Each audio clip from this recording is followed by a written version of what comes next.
Express news से राजू रही जी कैमरा को फोकस करें। ये भी चिल्ला चिल्ला के कह रहा है कि मोदी जी जीत गए।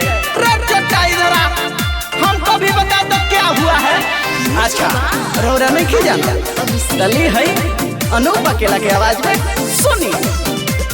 सुरबाटे सगरो टोला मोहल्ला छोड़े पाड़ा का लोग कोइले बहाला। सुरबाटे सगरो टोला मोहल्ला छोड़े पाड़ा का लोग कोइले बहाला। मचल बाटे हाहाकार सभी करे जय जयकार सारा दुविधा मिट गई। लालू फोरतारी अपन कपार कमल छाप जीत गई। तेजस्वी फोरतारी अपन कपार कमल फिर जीत गई।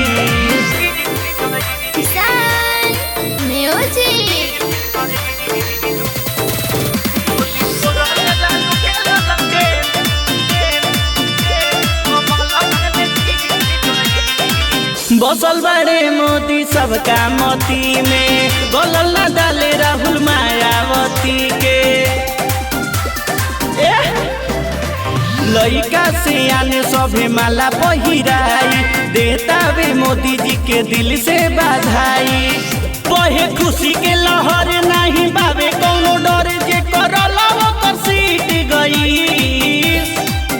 राहुल फोरतारी अपन कपार कमल छाप जीत गई। अखिलेश फोरतारी अपन कपार कमल छाप जीत गई।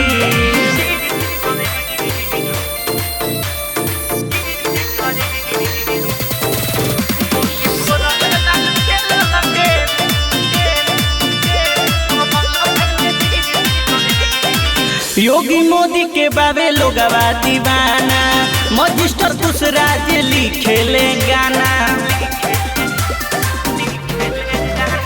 पूरा भइल राजू राही के आस हो कहेले संदीप करी भारत विकास हो। कहे राहुल देहाती अपन खाटी हटे माटी अनूप अकेला हो हिट भई। मोदी फोरले लालू के ललटेन कमल फेन जीत गई। अमित शाह तुरले राहुल जी के हाथ कमल फेन जीत